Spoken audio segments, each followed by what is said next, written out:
Hi, everybody, and welcome back to another episode of the Awaken Way podcast. I'm always excited about my guests, but can I say I'm super excited about this one? My guest is Loch Kelly, an author, mindfulness expert, award-winning author, I might say, and a psychotherapist who I heard about years ago when I was drawn to his book, Shift into Freedom, about effortless mindfulness. I think I'll bring him on before I tell about what happened when we actually met in person recently. But he's going to talk to us today about how to be mindful effortlessly and how to awaken, which is what the Awaken Way is all about. So I can't think of a more perfect guest. Well, let's just get right to it. Locke, welcome to the show. Thank you, Suzanne. Such a wonderful treat to be with you. Such a nice, fortuitous meeting at Omega, and I'm glad we can share this with your uh, students and people who love your work. Well, that's what I wanted to talk about is how fortuitous it was because you are one of those teachers whose work I've followed for years. I have your book Shift into Freedom at my other home, but it's in hard copy and it's one of those books that's on my little shelf that I reserve for favorite books. And I've had it for years, and I know you had a new book out, The Way of Effortless Mindfulness. Yeah. We'll talk about that as appropriate. But when I went to teach my weekend workshop at Omega this past July, and I saw that you were teaching there the same weekend, I got so excited. And I thought, oh, I wonder if I'll run into him. And the very last day, we were eating in the faculty lounge. I was with my assistant, Christy, and I looked over and there you were. And I was like, oh, that's Loch Kelly. And so I'm feeling like everybody comes up to me and they say, oh, I'm feeling like fangirl. Well, I felt like fangirl, but the most beautiful thing happened when I stood up and I was going to interrupt you. You were with a group. You stood up and came over to me, Yes. like because you knew me, and that Yeah. blew me away. Yeah. Yeah. It was so nice. I saw you stand up, and I said, I'm not going to let her get away without saying hi. And I had been, our group had already sat down outside, and I said, let's go sit in the faculty lounge. And they were all like, well, we're already here. We have our food. And I was Wow. like, I think we should go, I don't know, into the faculty lounge, and so Oh, must have been a guidance that allowed us to meet. And here we are. we call that setups from Spirit. My Uh-huh. community knows that as a setup. Thank you, Uh-huh. Spirit. But how did you know my work? I have, just through, again, a setup, which is kind of looking around at different things, and all of a sudden on the web, and all of a sudden opening your website and reading the first introduction of your book Uh, on awakening, because you use the word awakening. So I thought, oh, well, awakening, wonder how she defines that and what she's talking about. And I found it so relatable that I thought, oh, that's somebody I should meet someday. oh, manifestation at its finest, huh? Well, thank you to the spirit world. Um, so yeah, awakening is what my teaching is all about. People they see me and they think I'm sometimes just a medium, but to me, Mm. mediumship is just a pathway, Yes. one of many ways that leads us to awakening. So I'd love to hear your definition of what awakening is. Yeah, so beautiful. Yeah, it's such an interesting word because it has a classical understanding, and a lot of people, younger people, don't know quite what it means. In fact, um, one of the apps, meditation apps, said meditations for awakening, and when I looked at them, I were like, oh, they were for waking up in the morning. Oh gosh, I thought you were going to say that, and I thought, don't say it. And I Oh, thought, no. oh no, it's been co-opted. It's like now just Well, we could go back to my Navy days and have a bugle playing reveille, you know. That'll wake you up fast. they'll wake you up. Meditation, they're good because there are times for meditations, or what I call glimpses.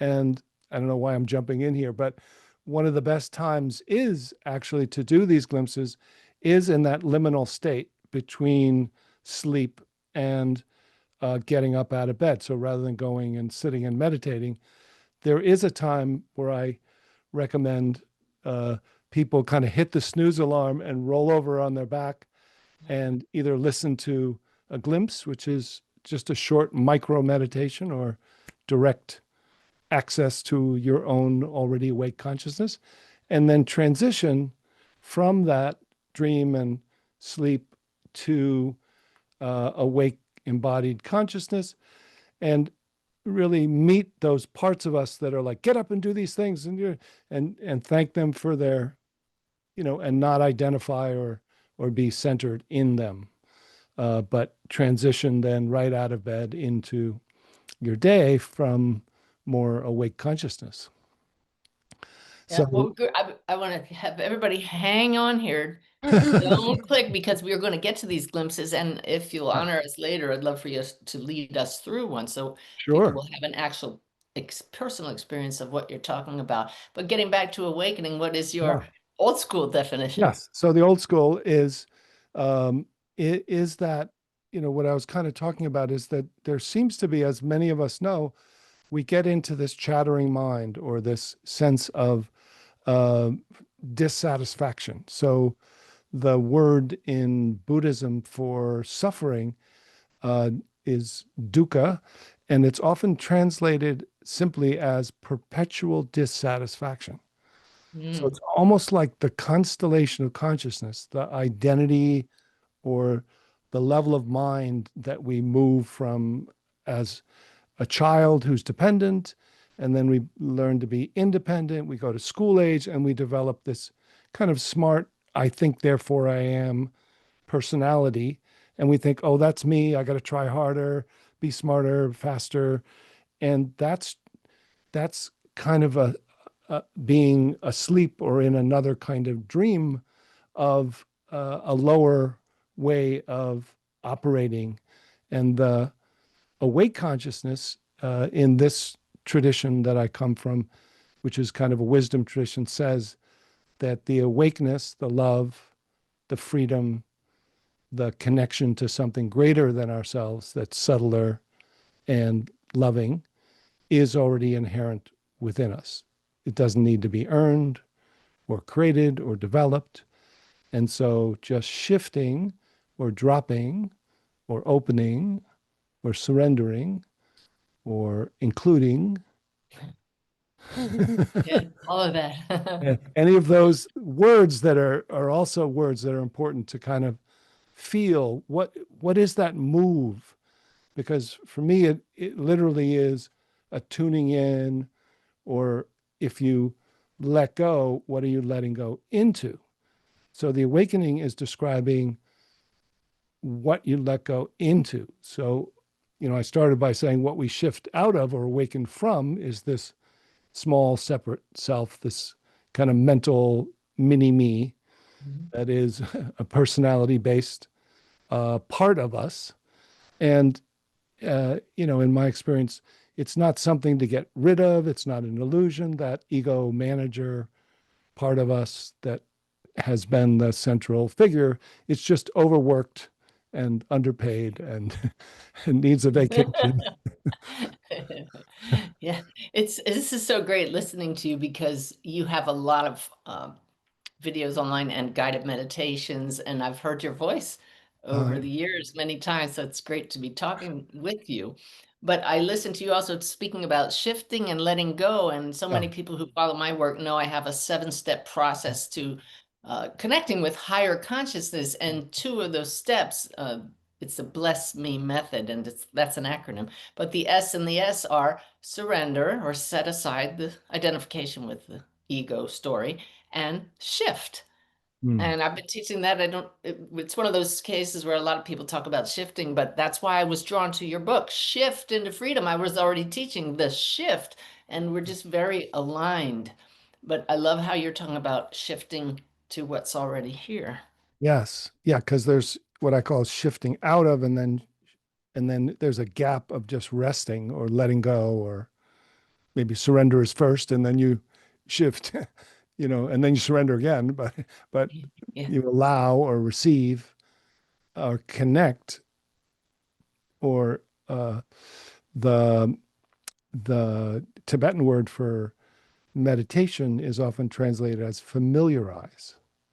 Hmm. You familiarize with that which has already always been here, that's already loving, It's a presence that is who we really are and something greater than who we are, subtler, more sense of what people call spirit or soul or higher consciousness or awake consciousness, true nature, nature of mind. All those words to me are just, imperfect labels for Yeah. what different people feel. But there is this, real subtle dimension that it's not just the shifting out of, but familiarizing and shifting from being aware of it as a meditation state so that we, oh, there's stillness. Oh, there's calm. Oh, there's love. It's like, then I ask, okay, are you experiencing love or are you love? Is this a Mhm. meditation state or is this who you truly have always been, to which other states cover it over? Yeah, this is what you do best is guide people through these questions and experiences so beautifully and clearly from your own years of doing that yourself and knowing how to give these pointers to people to really access that true nature. How did you get into this aspect of awakening? There's the super short, the short, the medium, the long, and it's longer than. How about the one that will make us go, oh, wow?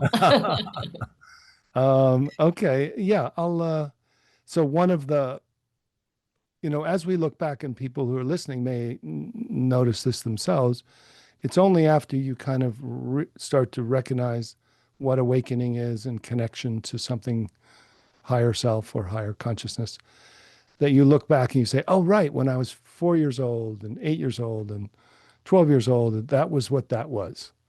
I thought it was, some kind of gap or weird thing that went on. But let's say there was a time that kind of connected this spirituality, psychology. So at 18, my father developed brain cancer. And so he had a like a lemon size cancer in his left lobe. And he was a engineer. So it kind of took away his mathematical side. And he became like this very loving, Oh, girlfriend came and he would just be like, Angela, oh, wow. So it changed his personality. So immediately I was like, whoa, this is like, illness, but what's going on with the brain? And Mm. so then he had operations, and then unfortunately he passed away the following year. I was at college, and by that winter, I was, trying to get some help talking to, but all my friends were like, had no experience with loss of a parent, or I didn't know those who did, and tried to talk to the Freudian psychotherapist who just would take notes. And so that didn't help so much. Yeah, yeah. So I came out of the library one beautiful, kind of clear winter evening, and I just kind of heard this voice that said, I don't know if you can take this much longer. And I kind of went like, who said that? And I looked up and my awareness just opened up through anything that would be a local voice into the sky. So my whole spirit or my whole presence just lifted this burden on me up Mhm. into this vast, spacious and present feeling of connection. And I just started crying and laughing and feeling like, oh my God, this is here already. What is this? Wow. And it just started to kind of unthaw me and give me these resources to be able to deal with something so, so much that was grief. And yet also soon after that, I said, all right, whatever this is, I think, people were saying, what are you going to do? What's your major? What are you going to graduate? I said, I don't know. Whatever this is, that's what I'm going to Yeah. major in. Is Oh, wow. Yeah, that's what we call an STE, right? A spiritually transformative experience. Yeah. It happens by grace. Wouldn't we all love that anytime? Yes. Wow. Just curious, have you connected personally with your dad's spirit? I actually did just a few months ago with a medium that I connected. Good, That good, there's good. somebody here. He has the same name as you. Is he? Oh, nice, nice, nice. Uh, I'm making a note. We can talk later, but I'm feeling guided to do a Oh, session for good. you. Oh, Yeah, great. Thank you. I would love that. yeah. Okay. Don't know when I'm gonna have the time, but we're making Okay. I, it. I, I understand that too. All right. So I read that way back in the 80s, you got to go to, it was it India? And India, Sri Lanka, and Nepal. Yeah. yeah, how that must have been life-changing. Yes. So something, kind of led me there. I was, had started reading books and, um, you know, getting a sense of what this all meant, doing some meditation, both TM I started with, then went to Zen, uh, and did some other. And then it just, this kind of Jesuit priest from Sri Lanka came to talk at graduate school, and he had done a PhD in Buddhism and a PhD in music, Oh, as wow. Jesuits often do. They're just very, and so he just was just speaking from his heart basically, and I was just like, I'll go study with him. Oh, wow. And so I went and asked my we had there was these traveling fellowships. I did a master in divinity at Union Theological in New York and a joint degree with Columbia Social Work School. So with the divinity school, they had these programs to other places. So I went. I'd like to go to Sri Lanka, and they said, "Oh, Costa Rica." No, no. Okay.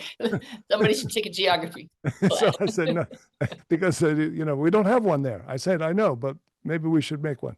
So off I went, and then started traveling there. Sat in a lot of meditations. I did 5-day retreat, 10-day, 21-day retreats, and studied in the university a little bit. Then traveled up through India, and ended up in Nepal with this teacher, Toku Urgyen Rinpoche, a Tibetan teacher who, to give the short story, that he gave this like 5-minute talk and then gave this glimpse practice, this pointing practice.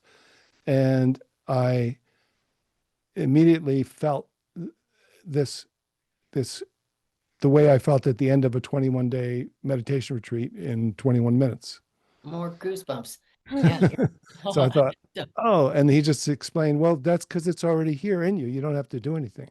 So this is what we're talking about, the glimpse word that you use. I Yeah. don't know anybody else that's using it. It's a great word. Just give you a glimpse of your true nature. And Yeah. so here you've done these multiple day retreats, Yeah. and those retreats absolutely lead us to feel who we really are for moments. And Hmm. in 5 minutes, using this glimpse, you're there. You're here. Yes. That's right. You're here. Back Yeah, home. Yeah. awesome. So we will get back to that. Yeah. I want to keep people hanging on because there's a lot, so much I want to cover with you. You talk about you teach mindfulness, a part of meditation. Do you see a difference between the two? Yes. I mean, meditation tends to be more towards sitting style, and mindfulness has aspects of being mindful in the world. And then this effortless mindfulness is even a variety of mindfulness, in that it's not that it takes no effort, it's that you discover this effortless awareness or this effortless love and presence, and then you're mindful from there. So you're and then mindful starts meaning connected. Yeah, yeah. Oh, and this is the key. As a teacher of connecting with higher consciousness or mediumship, I want people to realize that we're always connected, but we need to create space in our awareness instead of the monkey mind taking over. So what your practices help people do is have that spacious awareness anytime, and that's when our loved ones across the veil can get Mhm. messages through to us, not just through a medium, but oh my God, where did that thought come from? That's my mom, that kind of thing. Yes. Yeah. Yeah. And I don't have as much of that direct, but I always feel guided. I just feel it's almost, for me, it's intuitive. I kind of say, where did I ever get that from? Well, like, let's sit in the faculty lounge. Right. I just kind of get like, okay. And, let's, here's, I just start talking at a retreat and I'm like, wow, that was pretty good. I have no idea how you even put that together or where that came from. Oh, it's So, 'cause- yeah, because we are always guided, and you're so used to tapping into that higher self that it's natural for you, yeah. as Yeah. it can be for anybody. Yeah, and that's the thing. I mean, that's why I also appreciated what I could sense from you, that similar thing that, this is for everyone. This isn't for Olympic athletes of meditation, that sometimes I don't like to tell my story because I did these things that others didn't do, but it's because it's not about that. It No, but because you did those things, you got yeah. to this place where you can tell people, here's the shortcut, really. That's right. So I can say it's tested, and I've even done some neuroscience research that, with different people to test that the brain actually does balance and change, gets out of this chattering mind and into a clear, almost what I call awake, loving flow consciousness. So you feel embodied, you feel optimally functioning, you're connected, you can talk and walk. You're not just sitting on a cushion or feeling zoned out by meditation. You feel very buoyant and courageous, confident, um, and connected, um, in See, this natural cute. way. That works. So I've been talking a lot, and I actually did a whole workshop recently about embodiment, and a lot of people have this image that the soul is out here and it's not really part of who we are. So talk to us about what it means to be embodied. Yeah. Because clearly So, here we are in a body, but how yes. does that connect? Yeah, it's the big thing because in some ways there's from this monkey mind or this small ego center, self-centered constellation that most of us walk around in and are trying to just improve, get some self-improvement and do some psychology and do some energetic practices with the body and physical practices, sports or yoga. And you can do some of it, but you're doing it from almost like this little me, moving the body that's underneath you, Yeah, around. yeah. And it's literally embodiment almost requires that awakening from the center that feels like it's in your body, but it's in your head, or some people feel it's in their like emotional heart here. They're like very more emotional, some are more mental, but it's kind of in this location of thought, feeling, sensation, worldview, separate self. Mhm. And awakening from that, you feel like your awareness is equally in your body. You're actually able to be aware of your body, from within your body. And as you do, you feel the physical, the energetic, and the formless start to feel more interconnected so that you feel more embodied. Mhm. So it's kind And of you realize that these insights they're right here. These uh, insights to do things and the messages and the knowing. It's all right here. It's not coming from out here. that's right. It's Yeah, everything. it's all the kingdom of heaven is within, right? That's Yeah. that Well, within. Yeah, within is the subtlest dimension. It's not only inside and it's not only outside. It's that the the inside and outside meet in the here. So it's a feeling of kind of being multidimensional rather than either in my body or in my mind or in the spirit or in my mind in the spirit in my mind in the spirit. So you feel like, yeah, oh, yeah, it's all happening. integrated. Yeah. I'm about halfway through your most recent book. I think it's the most recent one, The Way of Effortless Mindfulness. Is that your Yeah. newest? Yeah. Oh, yeah. And a revolutionary guide for living an awakened life. I mean, that's what it's all about for me. And so uh, just the other day, in preparation for talking to you today, I picked up where I left off. And with divine timing, I could see it was clearly about 2.5 months. So yeah, since July, since I was reading, or longer than that, since I was reading that book, because you're going to really appreciate the the divine timing of this. I read how you suffered from sciatica during Hmm. for a period, and that led you to realizing that you can help ease your pain with Yeah. mindfulness.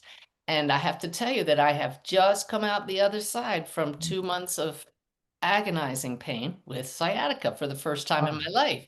And Locke, that led me Mm. to a realization about embodiment in the lower dantian, the hara. Yes. And so I just finished a whole workshop, The Forgotten Center, about teaching embodiment in all three centers and in the full body. And I just thought, look at that. Here's the sciatica connection. I knew it was meant to teach me something, but there you were using that as a teaching moment.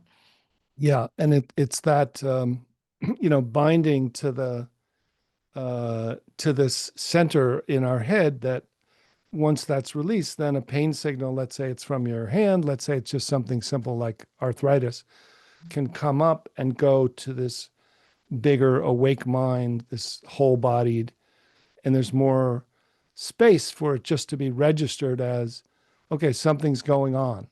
So it rather than being a negative phone call, that check this out, check this out, check this out, that keeps coming with a painful, it's just like, okay, that's happening. Uh, and now it goes from like an 8 to a 2 Yeah, in terms of pain. Yeah. yeah, tremendous. You speak about two types of mindfulness, deliberate and Yeah. effortless. You've spoken about effortless already, but I'd love if you again contrast the two because I find that an interesting term. Yeah. So deliberate mindfulness is what most people know as mindfulness, and it's become very popular and has great results. It tends to be using your attentional system to start by focusing on one point, like your breath. And so rather than following your monkey mind, you kind of try to tame your monkey mind by choosing one object of attention, and that gives you a calm state for a period of time. Um, and then you look at how the mind that your body is made of thoughts, changing thoughts, feelings, sensations. There isn't really a solid self. So in some ways, it most people just do the first part, which is called calm abiding or shamatha, and it's a good technique that can take a short or medium or long time. Some people have difficulty concentrating. But it's all the preliminary practices for the next stages of effortless mindfulness, where you kind of turn awareness from focusing on your breath, you kind of step back and realize, oh, the focuser is actually just changing contents. And then you kind of open, like, who's behind the camera? Or what is this awareness that's aware of my body and the focuser? And where is it located? And what's this that's aware of the voice in my head that's saying, do this, do that? And the one who's watching it, there's something that's aware of both of those. And that is effortlessly here and aware and has a naturally kind, compassionate nature, and can be, you can, once you feel it embodied, you can make choices and be connected from there. And you start to feel connected because the projection of your mind just drops away on, and you have this direct connection, direct perception of whatever's happening. It's not being like, I like this, I don't like that, isn't the screen of your mind. That part of you is kind of just in the background. That feels to me like the shift in your book, The Yes, Shift to Freedom. that's right. That's the shift into this effortless awareness that then becomes embodied and interconnected. Yeah. Maybe you'll appreciate, I think it's divine that I happen to wear this ring today. It's a story ring that a friend found that belonged to Native Americans. The ring itself is there's an inner ring that doesn't move, and then there's a outer ring that moves around with a story on it. Huh. And that reminds me of the inner ring, the part that doesn't move, that's what we're accessing, the part Yes, that doesn't that's right. change. And the rest of it's the story that we set aside and become that observer. Does that re Yeah. That, resonate with you? yeah, that's in fact that's one of the main differences is that regular mindfulness, deliberate mindfulness, is focusing on what changes, and effortless mindfulness focuses on, okay, so now that you know that there isn't a solid, that even that monkey mind is not really who you are, what doesn't come and go? Yeah. Could you lead us to feel that? Because some people right now are going, I think I get it, but I don't get it. Yeah. How I do can, we find that part of us that doesn't move? yeah. So I'll do two during this time. We don't have to do them right after one after the other, but one kind of goes out and one kind of goes in, because I find different people find one Hmm. easier than the other. So let's do one that goes in because I started to talk about it. So this is called dropping from head space to heart space, or head mind to heart mind. So it's not dropping to your emotional heart or your physical heart, but there's a kind of a sacred heart or a heart mind that people say, oh, it's me. This is me. I call it the emotional core. Emotional core. Yeah, it touches the emotional heart, but it actually is free. It's really the spiritual dimension, and there's kind of a subtle love, but it doesn't have any of the common emotions in it because but it knows them all. Hmm. So it's kind of a heart space. So, Okay. and I like that. Yeah. some people know it, some people don't. So, so very simply, the idea is that, the shift is that your awareness is identified with this monkey mind that becomes a mini me. And somehow your awareness or your spirit can literally uh, unhook or let go of that identification and still stay embodied by dropping. So your eyes can be open or closed and just feel where you're located when you're listening, when you're thinking, when you're hearing, that feeling of that location. And just notice there's changing thoughts and awareness there. And then somehow feel as if this awareness or spirit can unhook and begin to drop, and feel your face, your smile, your jaw directly from within, like an invisible elevator or a bubble of awareness that drops down to feel your throat directly from within your neck and your throat. So now you're aware of the effervescence, aliveness, the space, and the awareness, not from above. You may pop back up, but just see if you can feel as if you're aware of your body from within your body. And then feel as if this awareness can drop below your neck and even go behind and below the emotional heart, where there sometimes is a holding, touching it, but going deeper and subtler so that your awareness finds this safe, open,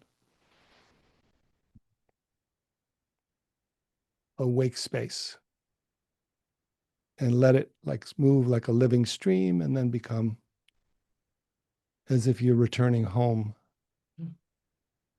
And then it can connect to your dantian and your body below and connect to your body above, but feel as if you're aware of your heart space and now be aware as your heart space. And now, as you're aware from your heart space, you can even feel as if it's not just in front of your body, but in the middle, like a portal moving back, as if this local awareness can move all the way back to your spine.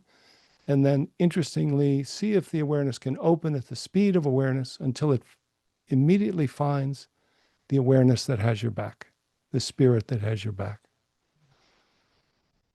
To feel that without the usual senses that are looking forward, there's a feeling of returning home or a sense of awake space. And then as that space begins to mingle with sound and aliveness, energy and form, it becomes like an ocean of awareness that has a flow that is both behind you and then arises as your whole body,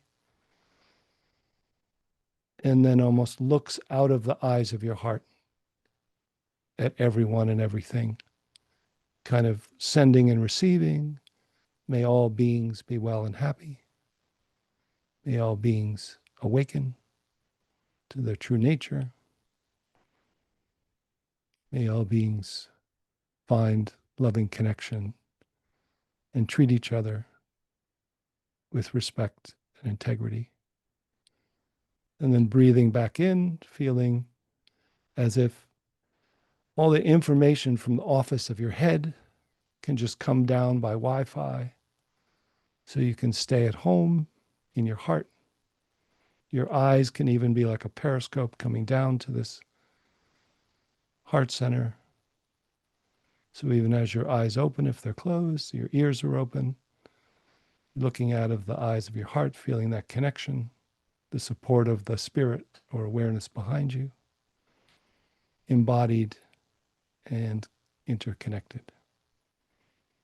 To see what it's like to familiarize yourself with this new normal.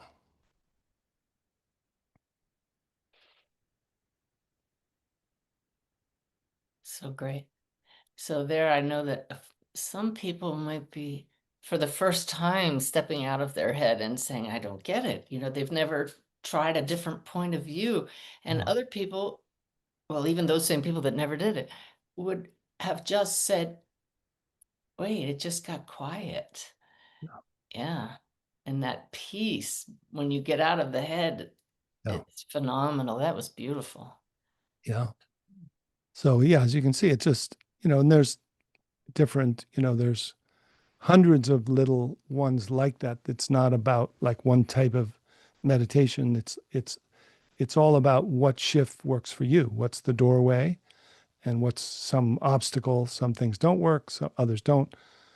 That's been one of my interests and loves, is kind of curiously exploring like, oh, what's this new one? Oh, try this. Oh, this person didn't get that. All right, try that. How about this? Oh, that one worked. Great. Well, then I think that's brilliant to do that back to back. Now show Yeah. us the other Okay. way, Okay. outside in. So this is a little, again, it starts with that awakening. I'm using ones starting with this definition of awakening from this sense of self. In this one, you can also do a little of this internal family systems, which is just check to see whether there's any parts that are here, any parts of you that are doubting, any parts that might be afraid of letting go of that center, and just include them and thank them for their safety, for their, help in trying to help you make sure that all is well and that you're safe and your well-being is taken care of, and just allow them to ask them if they would just step back and just watch just for 3 minutes. And as you go to the kitchen to get some food, you'll be right back. Let them know you're all intentions are good. We're not going anywhere. We're not spacing out. We're not spiritually bypassing. We're just going to find what they're looking for, which is this love and connection and safety, which is what they're interested in. So thank them for that. And then just notice the tendency from this uh, small sense of self, which is to try to help by problem solving. So it's always looking to solve a problem. Is there a problem inside that I need to help with? Is there a problem outside? Is there a problem inside? Is there not a problem outside? So that covers over and takes up all the bandwidth of energy and keeps snapping us back. So this is an invitation for that part of us also just see what would happen if it relaxed for a minute and see what then is the type of consciousness that's here when it steps back. So here's the inquiry. What's here now? if there's no problem to solve. Mm. So just now, not a minute from now, just now sitting here, listening, being, when the problem solver softens back or drops down, what's this that's alert and awake and that you're aware of? And what's it like if you're not only aware of it, but you rest as this?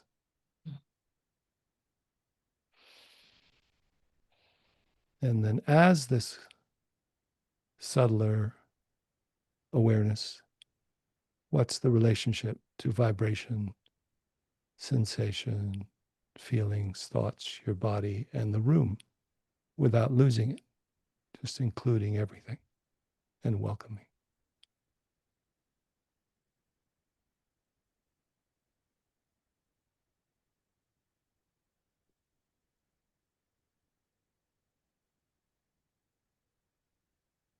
So just familiarizing, and maybe you'll hear some of those voices like, what's going on? Am I doing it right? And just let them thank you for sharing.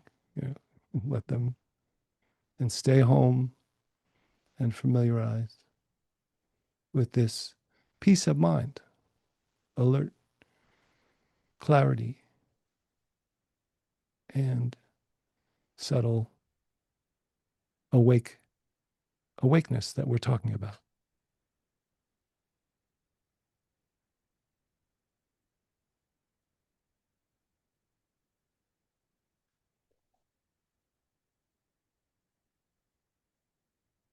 And that is why your book is called Shift into Freedom, Yes. because what I experienced there, and happily that's what I feel throughout the day because I've been on this path long enough Mm. and have experienced what you just guided us so beautifully to feel, is when you stop that problem solving mind and you find that true nature, that's freedom. That's freedom. Yeah. And then it's just familiarizing because at first it's a glimpse, so that the idea is, okay, so if you lose it, no big surprise, just learn to recognize and make it start to see whether you value it, and kind of can, if you would answer the question, is this meditation state, or what if this was actually your birthright, your awake consciousness is your natural condition? And then if it was, would you make it a priority to try to learn to return and make this and live from this?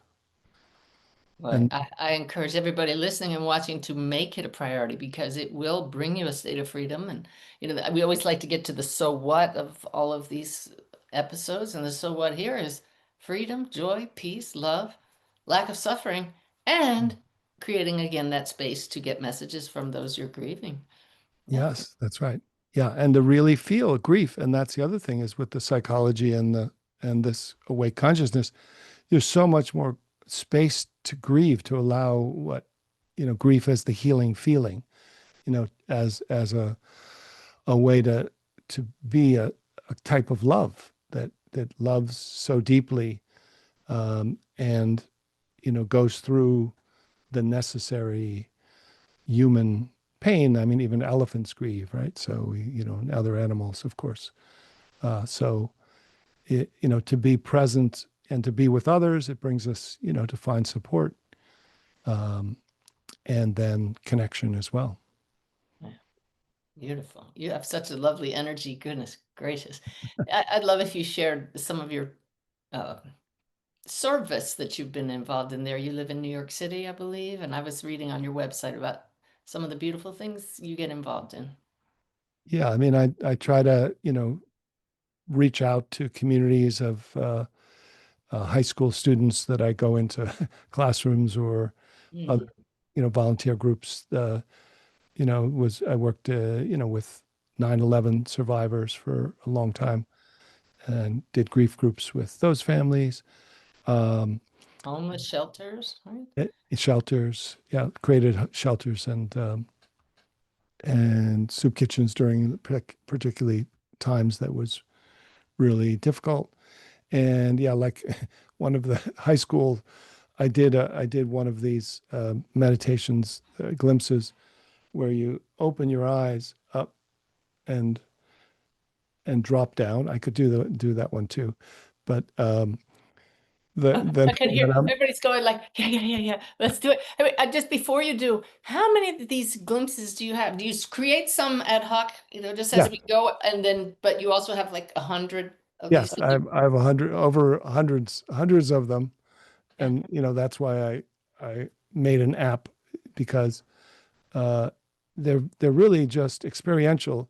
You can read about them, and the books are good because you kind of get the theory, and it's like, oh, this seems weird. Oh, it's not so weird. Oh, it's been going on forever. easy. Oh, there's science. Oh, well, oh, psychology. Oh, okay. All right. But still, you gotta either lead yourself through them or hear them. It's harder to read them and do it while you're reading them. So So, the app is called, I just downloaded it, as a matter of fact. Tell me what it's called. Can't remember. well, Mindful Glimpses. Yeah. mindful glimpses. Yeah. So, Mindful Glimpses, look up the app. In the description on YouTube, we're going to, and in the show notes, we'll put, you've given us a code for if people want to subscribe, you get a free trial. But yeah, if you want to subscribe, a coupon for 20% off. So thank you for that, yeah, for a year's subscription. But all these glimpses that you can be yeah, guided through. What's the one you said we can do? yeah. It's So not that this great. one, I'll do a short version of this because this. So, we focus on. So the goal of awakening is not just to become a good meditator, but to live awake in the world Yeah. with others and in work and relationship. So therefore, you have to have your eyes open most of the day, rather. Yeah.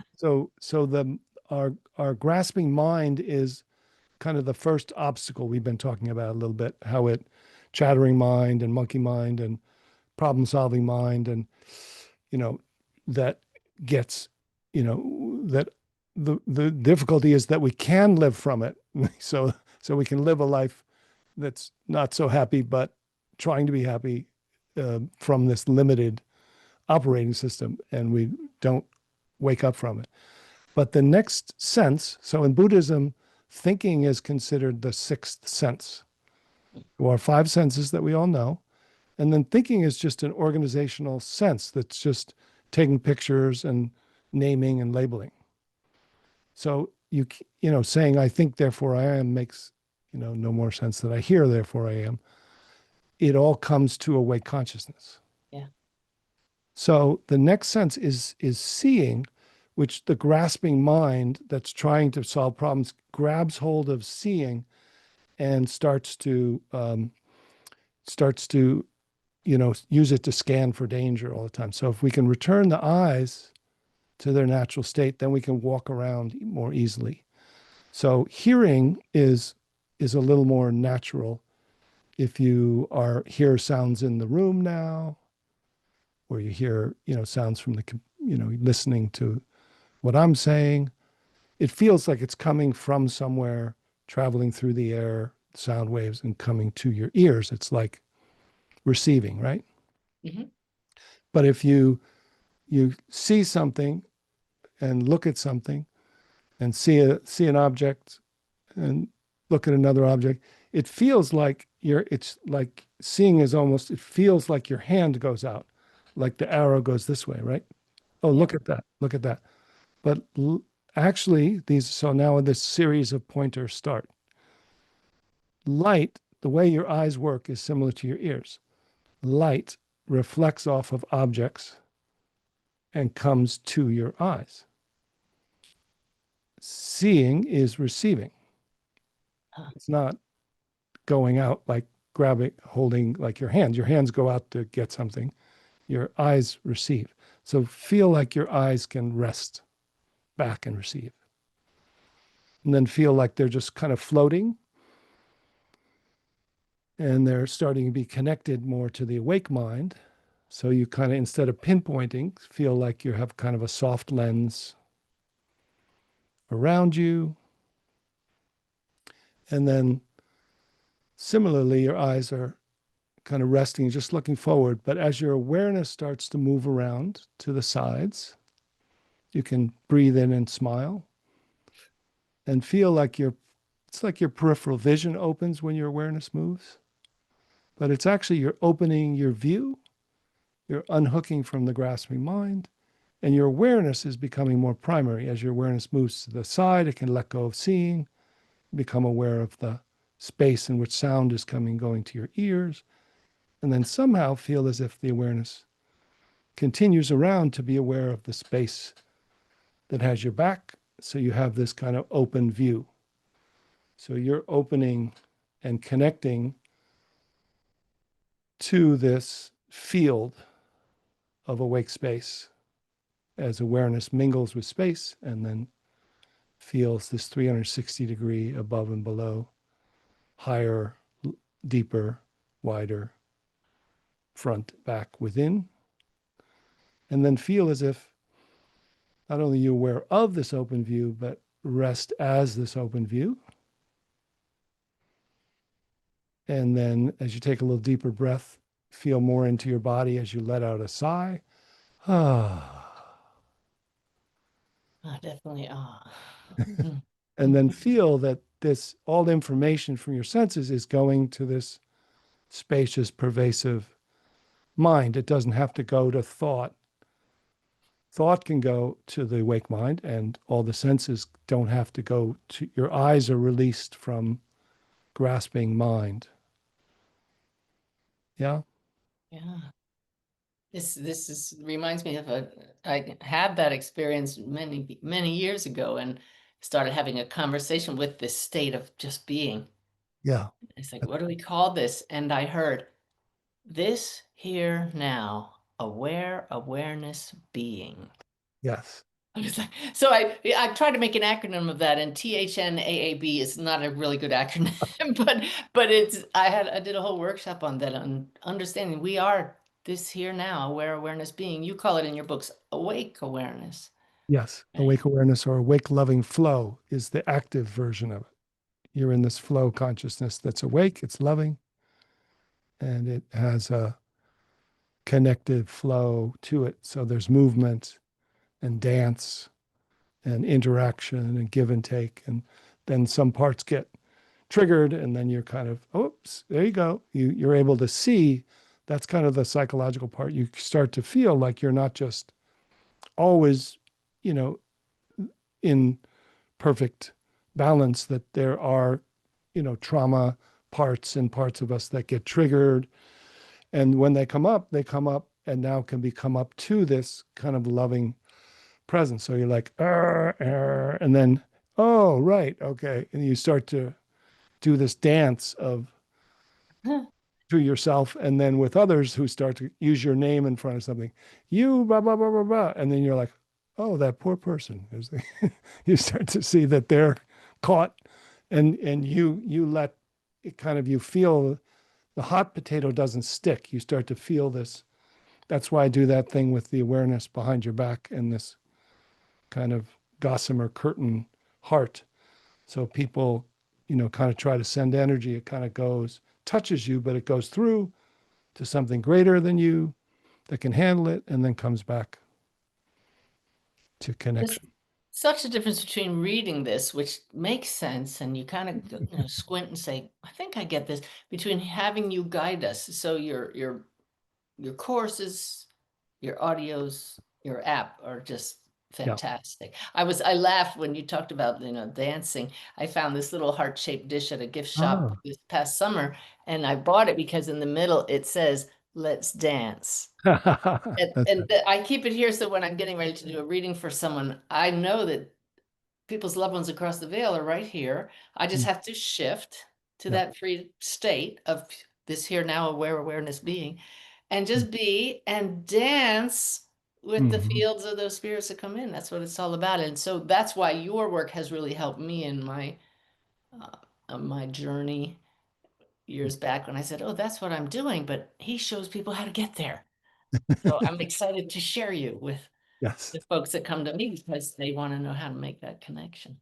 Yeah. Beautiful. Yeah. Yeah. It's really accessible. It's in the beginning, it's kind of it's new and it's not easy, but when you get it, it's like, oh, that was simple. It wasn't easy, Yeah. because it's Yeah. something new. And is my awareness dropping? Is it open? And what is this that's aware when I'm not the problem? So you go back to thought to figure it out. And then all of a sudden you're just like, oh, right. Oh, it's effortless. And that's why I use that. Oh, it's already effortlessly here. I don't have to think, I don't have to confirm it with the mind's knowing. It has another kind of knowing Yeah. that is, can use thought, is not, you know, making thought on, beyond thought. It's just thought as a tool, but there's a being knowing.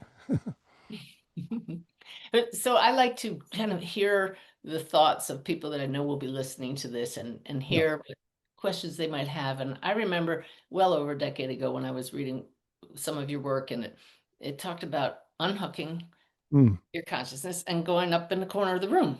Oh, yeah. And I remember thinking, so this is being the troubleshooter here, thinking, but I'm projecting myself. I'm still here in this mini me in my head, but I can imagine I'm in the corner of the room looking back. How do you counter that for people? Yeah. I mean, interestingly, that was the one that I shared that was the first one that worked for me. And Uh, I don't know why it worked. And it's the one that was shared by this teacher. And I, asked him, I kept asking him, through his translator, can I share this with others? And then the translator would go, ba, ba, ba, ba, ba. And then he would go, yeah. And then the translator would go, ba, ba, ba, ba, ba, ba, ba, ba, ba. And the oh, translator would go, yeah. you know, and then finally he said, yes. so, so the translator was saying, you can't share that, but he was like, yeah, you share. But so the sense is it's almost like you're jumping ahead of the whole thing, because when you're in awake consciousness, you're connected to the corner of the room through your awake mind. Your awake mind is behind you. That's why I kind of do this dropping in, and then some people get this awareness behind their back in a way that blows their mind, because it's like, and some don't, but that was kind of like this local awareness is already I'm already connected to that, and attention. So you can imagine the corner of the room, or you can look at it with this type of awareness called attention, which is like a flashlight, but you can't look back. So the the the the glimpse was, let your awareness, like a bubble, go to the corner of the room and have it look back through the one who sent it. So all it's doing is, it's just a kind of a quick way to kind of open you to the already awake field by popping the bubble, by turning awareness around. So it's only one of hundreds that might work for somebody, but the awareness goes up and then it looks back through the one who sent it until it finds itself in front, behind, within. and sooner or later you have this big aha, wait, I Yes, am this awareness. that's it. I'm not stuck in this body. I want to be embodied. I chose this, but I can be anywhere, anytime, and know anything because I'm this here now aware awareness being. This here now awareness being. Okay, I like that. I'm gonna. It's look, that's just my little thing. It's good. I like it. Come up with your own word. Call it I'm joy. Joy. gonna. It just rolls out though. Yeah. Locke, this has been awesome. It really just gives people a glimpse of your work, but Yeah. hopefully it intrigues them because you gave us the personal experience. What didn't we cover that we don't want to end this and you say, oh, but I wanted to share this or that? Yeah, I mean, the real thing is that this is our human condition. To me, it's the next stage of adult development that we haven't had the education or the framework or the map or the instructions on how to get there, and some of us have stumbled across it with good fortune, and are trying to point out, or but that everyone has to get it for themselves. You can't get it from uh, from a book or a teaching. It has to be, if that's the pointer, you have to look find out how to look and shift and let go and discover and uncover and confirm for yourself. So I'll say there's this one pith instruction. It's called a short version of this whole teaching is three vital points. It says the instructions are for you to directly recognize this for yourself. That's the main thing. But then the second thing is from here, you have to decide for yourself that it's true. Mm, mm, Nobody else can tell you. You have to decide, and the where you're deciding from is not your confirming logical mind. It's from being. yeah. That's to know it's true, and then proceed with confidence in the spontaneous unfolding. Mm, mm, nice. So you're doing it, but you have confidence, but you're also not doing it. It's it's so in line with my Awaken Way teaching, the 3 E's. Educate yourself. That's what we're trying to do here. That's what your books and courses and retreats do. And we talk about engaging higher consciousness for yourself, like and self-inquiry at a higher level. But then the third E there, little out of order, I usually use this one second, is experience for yourself, your true nature. Yeah. And that experience isn't the ego can't experience it, your attention can't experience it, thought can't experience it, personality can't experience it. Only the here and now awareness being. only Oh. the only only only the true nature, only awareness can know itself. So Yeah. this is the little this is why these little funny glimpses are just like sometimes I call them Columbo, like, oh, one thing before I go, just let your awareness drop and notice that you're already awake, like, Only awake awareness can know itself. That's the key. And most people, it's here and it's so obvious, like the fish swimming in water, it doesn't realize it. But until you get past that mind and find it through practices like yours, it's hidden. But once it's it's hidden. revealed, Yeah, wow. that's it. That's it. And it's worth playing with it. It's not a serious, it's almost like a check it out, try this, because it's so close. It's so close uh that is why I say it's a glimpse. You just need to glimpse it, not, study it and sit for a year or join a monastery or, it's already here. And So I thought we were wrapping up, but I can feel, I can feel in advance some of my folks saying, I don't get it. What am no, I supposed to be feeling? What yeah, is the that's aha? yeah, so that's it. You can't, there's more. The old habit is very strong, and it was strong in me and strong in many people. And you can't explain it with words. You just have to be open and willing to be playful. It's more playful than work. It's just kind of curious and and and and be willing when you find it not to go to thought for a second opinion that says you didn't get it. So my guides just helped out a little, just for Okay. those of you who do need words. You're going to suddenly experience there's no story here. Mhm. There's nothing here, but I'm here. That's awake awareness. Yeah, that's right. And it's peaceful Yeah. and it's open and it's spacious and it's such a relief. All right. You want me to do one more? Because I can't believe we should do it. Yes, Okay. there's All no right. time limit here. We're Okay. beyond time and space. All right. So this is very short, but it's kind of an inquiry. So everyone who's listening, just say this: I am aware of being, and then say your name. So I would say, I am aware of being Loch, and then feel that. Yeah. And now we're going to drop one word. I am aware of being Loch. Now say to yourself and feel, I am aware of being. Mhm. Now say, I am aware of.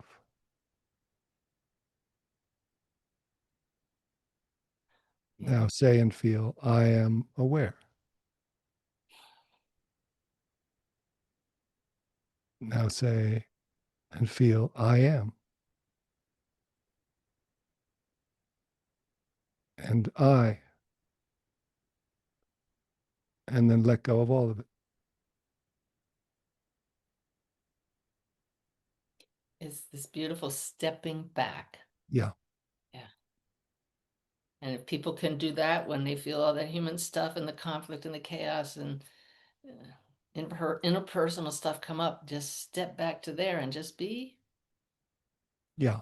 And Now then you can get insights for how to act when you step back into the story. that's right. So that's the key is also, and you do that and some, step back and stay back, but we want to step back, abide, and then come back to the issues or the situations, the feelings, the from a new view and a new you.